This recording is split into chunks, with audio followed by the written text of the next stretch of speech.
Coucou mes gazelles, on continue les tirages dans le domaine sentimental pour le mois de mai, cette fois-ci pour les lions. Je rappelle, comme toujours et à chaque fois, que c'est un tirage général, que ça ne concernera pas tout le monde. En tout cas, ça ne parlera pas à tout le monde, ce qui est tout à fait normal. Ceci étant dit, au niveau de l'énergie dominante pour le mois de mai, pour certains d'entre vous, bon, on me parle d'obstination. On s'obstine sur une situation, on s'obstine sur des responsabilités qu'on ne veut pas porter. On justifie ça d'ailleurs par le fait qu'on estime que ce ne sont pas nos responsabilités, ou même carrément pour certains d'entre vous qu'elles n'existent pas, ou en tout cas qu'elles ne devraient pas exister, qu'elles ne devraient pas vous être reprochées. J'ai l'impression qu'on s'en prend à vous en fait, qu'on vous fait des reproches que vous n'acceptez pas.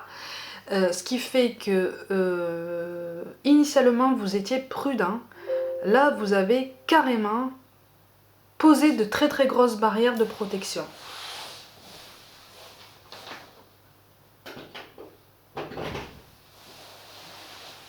Là c'est comme si le dialogue n'était pas figé, mais il n'est pas aussi abouti que ce qu'il faudrait.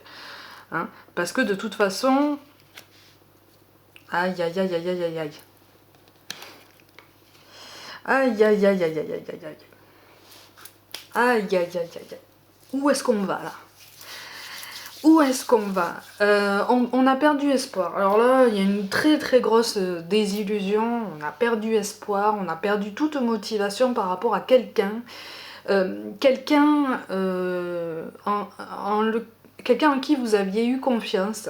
Ou en tout cas, vous avez eu envie de faire confiance à quelqu'un. On me parle d'une déception. Mais c'est énorme, hein. C'est une vexation qui est très profonde. C'est pas tant une blessure qu'une vexation. Vous êtes contrarié. Vous êtes même en colère. Pour certains, c'est très très fort. C'est très fort. De toute façon, en carte de synthèse, vous avez le diable. Alors, c'est pas forcément une mauvaise carte en soi. Là, elle est à l'endroit. Elle est tombée pour vous à l'envers. Donc, il y a une espèce de stoïcisme de votre part, une espèce de statu quo, qui est quand même, pour certains, il est clairement imposé. Voilà, vous imposez un statu quo, vous imposez une espèce d'immobilisme, parce que de toute façon, ça n'est pas votre faute, ce ne sont pas vos responsabilités, et vous refusez d'entendre parler de ce dont on essaie de vous parler.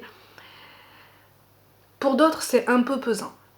Pour d'autres, c'est pesant parce que c'est comme si vous vous disiez « Oh là là, de toute façon, j'avais pas besoin de ça, encore une déception. » Ah mais oui, mais alors là, il y a une très très grosse opposition. Ouh là là. Il y a une très grosse opposition, il y a un manque de communication, il y a un désespoir, ou en tout cas, un espèce de défaitisme, un genre de défaitisme par rapport à une potentielle réconciliation avec quelqu'un. On a perdu espoir, il y a eu des désillusions, on se rend compte que, ou en tout cas on se dit que ça n'est pas une personne qui ira dans la même direction que nous, en tout cas pas longtemps, pas aussi longtemps que ce qu'on voudrait, ou pour certains d'entre vous, vous avez changé de cap en fait, vous vous êtes réveillé sur certains points et finalement c'est vous qui changez de direction. Ce qui fait que là... Par contre, là je coupe ma phrase, mais il y en a certains là qui ont coupé tout contact, quoi. C'est presque s'ils s'étaient évanouis dans la nature. Hein. Il y en a qui sont touchés par ça, par cette espèce de coupure de contact volontaire d'un côté, et subie de l'autre finalement, subie, et c'est ce qui... Pour certains d'entre vous, c'est ce qui vous rend en colère. Hein. Pour d'autres, c'est vous qui l'avez choisi, le fait de ce qui s'appelle ghoster quelqu'un.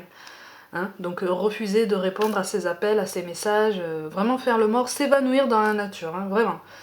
Il y a une espèce de blanc en fait qui s'installe, de silence permanent. Mais c'est quelque chose qui vous agace parce que vous n'avez pas l'impression d'être fermé à la discussion.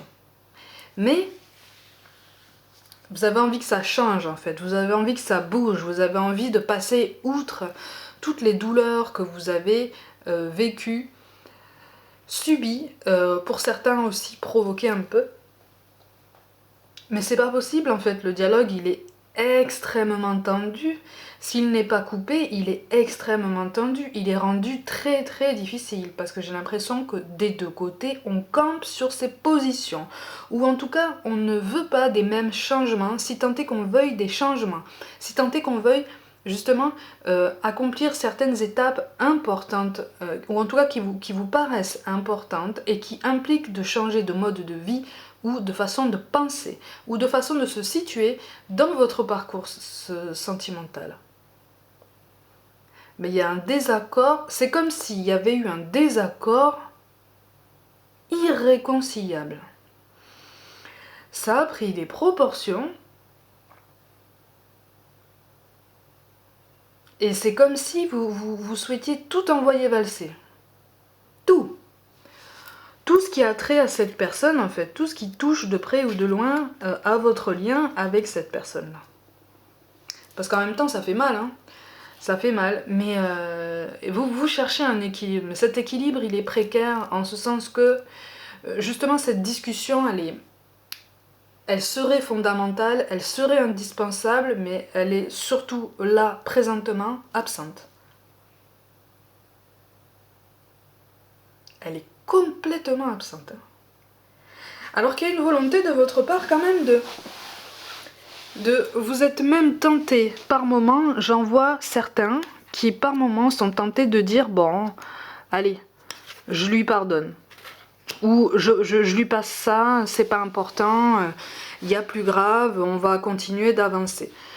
Pour certains c'est ça, mais on a vraiment du mal, hein. On a vraiment du mal à passer par-dessus, parce qu'en fait finalement il y a une notion de fierté aussi, il y a une notion de... Vous voulez vous imposer, vous voulez être là en fait, et vous avez l'impression par moment que vous oscillez entre cette envie de pardon et cette envie de rester un peu sur vos positions, parce que sinon ça revient pour vous à vous oublier en fait, ou à donner la priorité à quelqu'un d'autre et à la perdre, vous voyez? Ah oui, en fait c'est comme si... Ouais. Il y a des non-dits, il y a des secrets... Il y a des secrets qui font que vous perdez de vue les points que vous avez en commun. Ça vous fait perdre aussi de vue le fait que vos désaccords sont largement surmontables. Ça paraît pas comme ça. Ça paraît pas comme ça. Mais oh...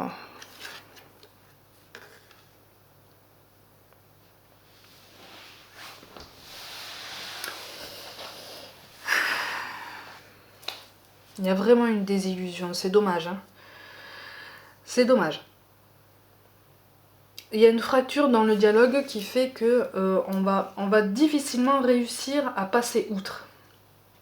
Hein, on a envie de liberté, on a envie de respirer, on a envie de... On a envie de se sentir mieux en fait, parce que là j'ai l'impression que vous avez tendance à étouffer et surtout à tourner en rond. Voilà, vous ne trouvez pas de solution, ou en tout cas vous bloquez tout, et ça bloque tout changement positif pour vous, en fait. Vous voyez? Enfin, quand je dis changement positif pour vous, je parle en duo, hein, par rapport à cette personne. Hein. Il y a du positif qui apparaît pourtant avec cette personne, c'est dommage. C'est dommage, mais ce sont des désaccords qui ont pris des proportions telles que tous les projets d'expansion, tous les projets potentiels d'agrandissement de foyer sont remis en question parce que ça va pas, quoi, parce que ça, vous êtes particulièrement déçus. Alors qu'en fait les cartes vous disent que là il faut vous ouvrir, il faut pas avoir peur de répondre au dialogue, il faut pas avoir peur d'insister pour instaurer un dialogue si ça vient de vous. Il faut pas avoir peur de ça, parce qu'il y a des choses qui n'ont pas été dites et donc qui n'ont pas été comprises. Vous voyez? Et à partir du moment où on peut comprendre davantage les choses, on peut évoluer de façon plus intelligente. Hein, de façon plus consciente, voilà, c'est ça le mot, plus consciente. voyez? Donc là, c'est comme si on vous disait que c'était pas la peine de tout remettre en question et de vouloir tout envoyer valser, parce que... Ah ben tiens, la Terre. Parce que il y a des choses à régler. Hein, il y a des choses à régler, il y a des choses à mettre au point. Et il y a de l'eau à mettre dans son vin des deux côtés. Hein. Parce que le changement est nécessaire, hein, de toute façon. Mais tout envoyer valser en restant sur ses positions, parce qu'on n'a pas envie d'admettre ses responsabilités, on n'a pas envie de faire ce qui ressemble pour nous à des concessions, c'est s'enfermer dans un schéma répétitif qui fait que tant qu'on n'aura pas compris la leçon, on ne va rencontrer que des profils du même style, qui vont nous confronter au même schéma, qui vont nous confronter au même style de vie, vous voyez, aux mêmes problématiques. C'est pour ça que vous avez la carte de la Terre, vous voyez. Là, en fait, on vous dit de vous écouter, d'écouter ce que vous ressentez, et justement, de changer vos habitudes, de changer votre habitude, de tout bloquer au niveau de la discussion et d'initier quelque chose de nouveau au niveau des échanges, au niveau des négociations, vous voyez, au niveau de quelque chose qui pourrait éclaircir la situation et éviter de vous braquer, parce que là je vous sens particulièrement braqué, particulièrement remonté contre quelqu'un. Il y a beaucoup de reproches qui ont pris encore une fois une proportion telle que vous avez perdu de vue tout le positif qui existe entre vous. Vous voyez?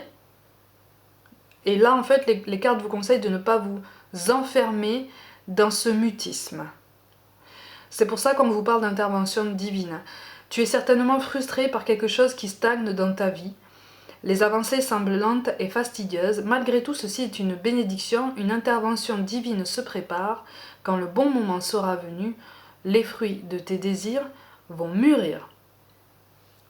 Tout est dit, les amis, de toute façon, l'initiative de la discussion, elle viendra. Vous sentirez le moment, vous le sentirez. On vous parle de chemin du milieu. Fait se rejoindre les deux côtés. Le chemin du milieu est celui de l'équilibre, d'une vie plus paisible. Effectivement, là on vous demande de ne pas vous braquer, on vous demande aussi de ne pas non plus verser dans des discours très poussé, ou en tout cas vraiment d'aller très très loin dans la recherche de la, entre guillemets, de la provocation, vous voyez, d'aller jusqu'au clash pour avoir des réponses. Il est inutile d'aller dans cet extrême là aussi. Vous pouvez discuter en bonne intelligence, il y a quelque chose qui peut se mettre en place. Et enfin, on vous parle d'aventure. Au lieu de voir la situation qui te préoccupe comme insurmontable, essaie de l'envisager comme une aventure, explore toutes les possibilités. Il y en a beaucoup plus que tu ne l'imagines. Plutôt que de voir les choses en noir ou en blanc, essaye plutôt de percevoir les couleurs intermédiaires. Effectivement, là c'est comme si vous aviez peur de sortir de votre zone de confort. Mais c'est pas spécialement conscient cette peur. Hein. C'est comme si vous craignez effectivement de sortir de votre zone de confort parce que vous savez les questions qu'on va vous poser. Vous voyez, vous savez sur quoi va porter le dialogue. Et ça vous met mal à l'aise. Ça vous met mal à l'aise parce que ça implique que on ne va potentiellement pas aller dans votre sens. On ne va potentiellement pas concéder à la proposition que vous allez faire. Vous voyez ? La personne en face de vous pourrait faire une proposition plus pertinente pour vous deux. Et comme vous ne savez pas ce que c'est et que vous vous braquez, parce que vous êtes vexé, parce que vous avez peur, vous ne connaissez pas la réponse. Vous voyez ? Alors que c'est quelqu'un avec qui, normalement, l'entente est possible, avec qui les projets ont été par le passé particulièrement envisageables au niveau concret, hein, au niveau des projets, vraiment de beaux projets de vie, de beaux projets de vie de famille, malgré un passé douloureux. Il y a une difficulté de se réconcilier par rapport à ça. Le dialogue est un peu biaisé, mais le dialogue est encore possible. C'est ce que les cartes vous appellent à retenir. Voilà. Le dialogue est encore possible, mais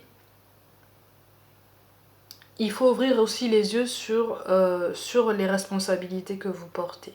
Voilà. Alors encore une fois, c'est pas un jugement, loin de là.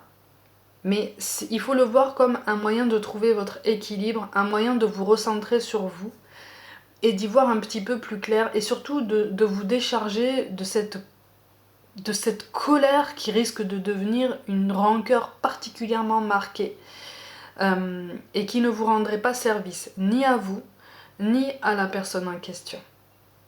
Vous voyez? Donc au niveau de la communication, il y a quelque chose à débloquer. Mais quelque chose est possible et de façon positive. Amis Lion, pour le mois de mai, prenez soin de vous, croyez en vous et je vous dis à très vite.